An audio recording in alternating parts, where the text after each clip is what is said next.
আপনি বললেন সঠিক বুঝ, বিভিন্ন লোক বিভিন্নভাবে বুঝে, তাই কোনটির উপর কড়াকড়ি আরোপ করা, কোনটির উপর কড়াকড়ি করা আরোপ করা উচিত নয়। তাহলে আব্দুর রাজ্জাক সাহেব কেন এত কঠোর আলোচনা করেন? ভাই কোন হুজুর কোন আলোচনা করলো নাম ধরে আমাকে জিজ্ঞাসা করার দরকার নেই। একজন বড় আলেম বাংলাদেশে মৃত্যুবরণ করেছেন, ডক্টর আব্দুল্লাহ জাহাঙ্গীর রাহিমাহুল্লাহ, আল্লাহ তাকে জান্নাত নসিব করেন। একজন জিনিয়াস আলেম, জেনুইন আলেম।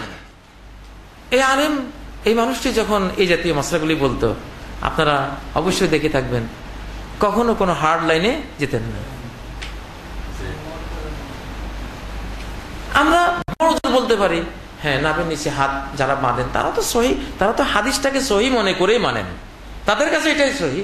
আমরা ব্যাপক পর্যালোচনা করে দেখলাম যে আসলে ওইটা সহি না, কিন্তু তারা সহি মনে করছে, আমল করছে। আমরা তাদেরকে এতটুকু বলতে পারি ভাই ওই হাদিসটা কিন্তু আসলে সহি না, এর বেশি কিছু বলতে পারার কোনো অধিকার নাই, কোনো অধিকার নাই।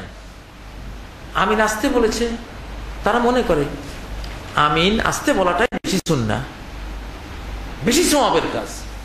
হ্যাঁ, এবং কিছু হাদিস তো এরকম ব্যাখ্যা করার অবকাশ আছে, সেখানে আমিন জোরে বলবে না আসতে বলবে এরকম কোন রওয়ায়াত নেই। মুখাফাতা আসতে বলারও দুই একটা রওয়ায়াত আছে, যদিও দুর্বল। হানাফি উলামারাও বলেছেন অনেকেই যে আমিন জোরে বলার হাদিসগুলি বেশি স্ট্রং, বেশি সহি, এটা ওনারাও বলেছেন। তারপরে অতীত থেকে একদল লোক হাদিসকে কেন্দ্র করে তারা বুঝেছে যে এটা আসতে বলাটা বেশি ভালো। ঠিক আছে, ওদেরকে তুমি এতটুকু বলতে পারো যে ভাই ওই বুঝটা আসলে তোমাদের সহি না, সহি হলো এইটা। এর বাইরে কঠোর কোনো ভূমিকা নেওয়া আদৌ এগুলি বৈধ না। এইসব মাসালা এগুলি সুন্নাহ, এগুলি মুস্তাহাব, খুবই কোনো ফরজ না, কোনো ফরজ।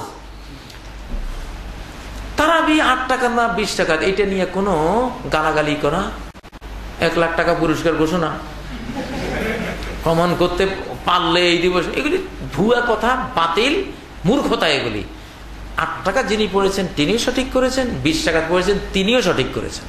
দুইটা বুঝ। 8 টাকা যারা পড়েন তাদের তো দলিল আছেই স্পষ্ট, 11 রাকাত পড়েন, কিন্তু কেউ কি 13 রাকাত পড়ে?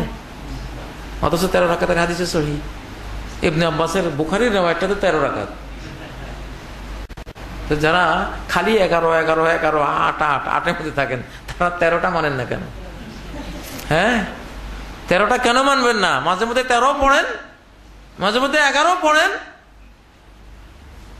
তাদের বুঝটা ঠিক আছে যে মহানবী সাল্লাল্লাহু আলাইহি ওয়াসাল্লাম 8 রাকাত পড়েছেন, 11 অথবা 13 রাকাত পড়েছেন, আমরা সেটাই ধরো। ওকে ভাই, তোমার এই বুঝের উপরে তো আর কোনো হাত ধরার কোনো সুযোগই নেই, স্পষ্ট হাদিস, তাই না? আয়েশার হাদিস, মা কানা ইয়াজিদু রাসূলুল্লাহ সাল্লাল্লাহু আলাইহি ওয়াসাল্লাম ফি রমাদান ওয়ালা ফি গায়রি আলা 11 রাকা। নবী সাল্লাল্লাহু আলাইহি ওয়াসাল্লাম রমাদান, গায়রি রমাদান কখনো তিনি 11 রাকাতের বেশি পড়েন নাই। অতএব যারা 11 রাকাত পড়েন তারা তো একেবারে টাটকা সহিহ হাদিস, তত্তাজা সহিহ হাদিসের আমল করছে, এদের বিরুদ্ধে কোনো কথা বলার কোনো সুযোগ নেই, ঠিক না? আবার যারা 20 রাকাত পড়ে তারা কেন পড়ে? তারা বলে নবীজিতে বলেছেন, এটাও বুখারী হাদিস, সালাতুল লাইলি মাসনা মাসনা, রাতের নামাজ 2 রাকাত 2 রাকাত করে পড়তে থাকো। কয় রাকাত পড়ো এটা কিন্তু কর নেই, পড়তেই থাকো, পড়তেই আসো, পড়তে ফজর পর্যন্ত পড়তে আসো। ফায়জা খাসিতাস সুবহা, এখন বোর হওয়ার আশঙ্কা দেখা দিচ্ছে, ফাউতের বিওয়াহিদা, এবার 1 রাকাত পড়ো। পিছনে কয় রাকাত জেগেছে এটার আর কোনো খোঁজ খবর নাই। তাহলে এই হাদিসটা স্পষ্ট দলিল যে 18 রাকাত পড়লেও সমস্যা নাই, 20 রাকাত পড়লেও সমস্যা নাই, 40 রাকাত পড়লেও সমস্যা নাই, 60 রাকাত পড়লেও কোনো সমস্যা নাই। মাসনা চলছে। একটা বুঝ এখানে আসছে। এখানে আরেকটা বুঝ তারা বুঝছেন যে 11 রাকাত ওয়ালারা শুধু কোয়ান্টিটি নিয়েছে, সংখ্যাটা নিয়েছে। নবীজির 1 রাকাতে যে সূরা বাকারা শেষ, সূরা আলে ইমরান শেষ, সূরা নিসা পর্যন্ত শেষ, 286 আয়াতের সবচেয়ে বড় সূরা শেষ, তারপর 176 আয়াতের সূরাটি শেষ, 200 আয়াতের সূরাটি শেষ, 1 রাকাতে প্রায় 700 আয়াত। আল্লাহু আকবার, যেটা আমরা 5 রাতেও পড়ে শেষ করতে পারিনি। তোমরা খালি 8 রাকাত নিছো, কোয়ান্টিটি নিছো, সংখ্যা নিছো, কোয়ালিটি কই নিলা? নবীজির 8 রাকাতে চলে যাইতো 6 ঘন্টা, রাতের কয় ঘন্টা? 6 ঘন্টা। 8 ঘন্টাও চলে যেত কোনো কোনো রাত্রে।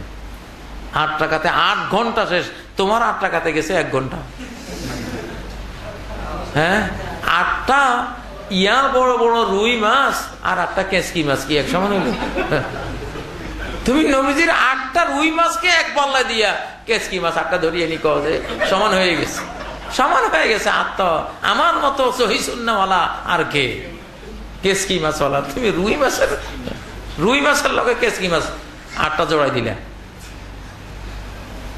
এগুলি নিয়ে লাফালাফি করা, যারাই লাফালাফি করে জ্ঞানের স্বল্পতা, কোনো লাফালাফি নেই। 8 টাকা তো ঠিক আছে, 20 টাকা যারা পড়ে তারাও মাসনা মাসনা সালাতুল লাইলি মাসনা 2 করে চলছে। সমস্যা কি?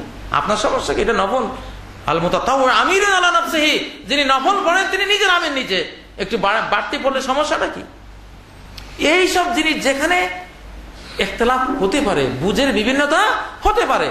বিশ্বাকাত সহিহ আকীদা সহিহ সুন্নাহর আলেমদের সালাত, আপনি কি সুদাইসিকে বাতিল বলবেন? মক্কার ইমামকে সুরাইমকে কি আপনি বেদাতি আলেম বলবেন? আপনি কি আলী আল হুজাইবিকে বেদাতি আলেম বলবেন? বাইতুল্লাহতে আল্লাহর সবচেয়ে বড় হেদায়েতের প্রাণ কেন্দ্রে তারা যে 20 টাকা করে পড়তেছে, আপনি কি তাদেরকে বেদাতি আহলে বেদাত বলবেন? হ্যাঁ, কত বড় দুঃসাহস! এগুলি মূর্খতা। ওই বুঝটাও ঠিক আছে, 8 টাকাতে বুঝটাও কি ঠিক আছে। এগুলো নিয়ে কোনো গন্ডগোল করা যাবে না। আজকে দাফন করে দিলাম আমরা। এই 20 আর 8-এর গন্ডগোল শেষ। দেয়ার ইজ নো গন্ডগোল। হ্যাঁ, দুইটাই সহিহ আকীদা, সহিহ সুন্নাহর উলামাদের আমল, ঠিক নয় কি?